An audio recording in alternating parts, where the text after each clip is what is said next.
But why should that work was sort of my question. And I don't think that the astrological synchronicities planned. I think that the correspondence is there because Twin Peaks might be our most complete new mythology. And a true myth has such great scope that even inadvertently, in an astrological investigation, will reveal deep meaning there. Like Harry Potter is a new myth, but it conforms to an old model, like the orphan child who needs to be redirected to his magical birthright and save the world from an evil wizard. It's like, sure, it's a whole mythos, it's a whole world with its mythology. I'll give it that. I think it's very creative. But as far as that theme, we've heard it before, Mhm. and the same with Game of Thrones. You have like the bastard son who's a bit like the orphan Harry Potter, right? Discovering his kingly ship, and the dwarf, the David and Goliath theme, and the exiled queen, and the dynasty command over dragons. These are all mythological themes with which we're familiar. Um, but Twin Peaks is new in a way. It put forth into the public conversation this spiritual dimension, a whole new way, I think, of looking at spiritual, or let's just call them alternate dimensions, and this pantheon of good and evil beings that inhabit these realms, and these wormholes and enigmas around which these other dimensions weave in and out of mortal reality in our own time and place. So that one episode where I would say most of the episode is these flashbacks into the atomic bomb tests in New Mexico. Episode And 8. yeah, Episode 8 of The Return, yeah. yeah, episode 8 of The Return. And it starts, let's see, I have a screenshot here, because what's great about it is they give you the date, time, and location so you can draw up a chart right away. So July 16th, 1945, in White Sands, New Mexico at 5:29 a.m., right? Mhm. They put that all on the screen, and they show the nuclear bomb test, and they give this impression of a rupture that happens there, right? A rupture, let's say, in the fabric of reality. And through that rupture, these beings are able to enter our world. And this is very similar to the way the nodes operate, right? The nodes are these shadows, these crevices through which otherworldly impulses or beings or energies enter and leave. K2 is dissipating out, Rahu is siphoning itself in. And then it fast forwards to, really quick, I should comment. So because we have the date and time there, if you pull up a chart for that, Rahu is on the ascendant with Saturn and the sun. So it's a week after an eclipse.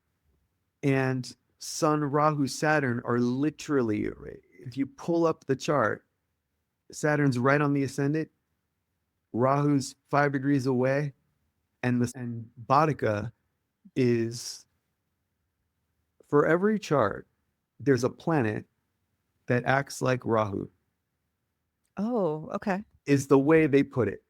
And I got to credit my teacher, Friedel Cole, and his genius books, Science of Light, and genius courses, Science of Light. I can't tell you how life-changing that was for me.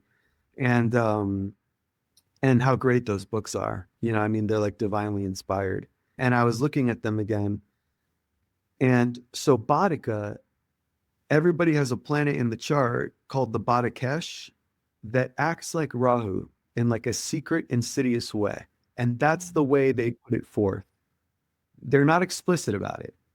But as you read further, you realize, oh, it's a gateway for spiritual entities to interfere with the life somehow. They cause diseases that can't be diagnosed or understood through normal natural means. They cause compulsions and psychological disorders. Schizophrenia falls under Boudica, OCD falls under Boudica, intrusive thoughts fall under Boudica. And Boudica is calculated in a technique of hopping houses. And the classical texts say, yeah, we hop houses this way because Rahu hops backwards like a frog. And that's how we calculate Boudica. And I'm like, weird how there's this frog creature in Mm, Twin Peaks. Rahu, in a way, it's Rahu Ketu, right? Because Ketu is insects and swarms and locusts. yeah. And this creature that's like half frog, half locust, that is sort of this embodiment of it's on the ring. If you wear that ring, you are transported to the lodge when you die. You become a child of the lodge. That's why in Fire Walk with Me, Cooper says, Laura, don't take the ring. And, Mhm. because that's happening. It's Yeah. it's happening. It's not, no one wants to look at it, but it's happening. It's probably happening right now, I'm sure, all over the place. So it's like it brings this right that invasive and aggressive and in your face quality, but who's to say that that's not right, that's not a wake up call that we need. Episode 14 when Maddie Ferguson gets killed, that is a masterpiece to me. I mean, it's devastating. It's horrible. It's like heartbreaking to watch that. Yeah. It's first of all, it's a horrible death sequence. It's very violent and not at all, does not hold back at all. And then you see that, and then there's the final scene in the roadhouse where it's like collectively everybody just has a sense of like collective defeat, Mm. and sorrow and mourning. And Cooper just has this sense of failure. And the giant is like, I'm so sorry.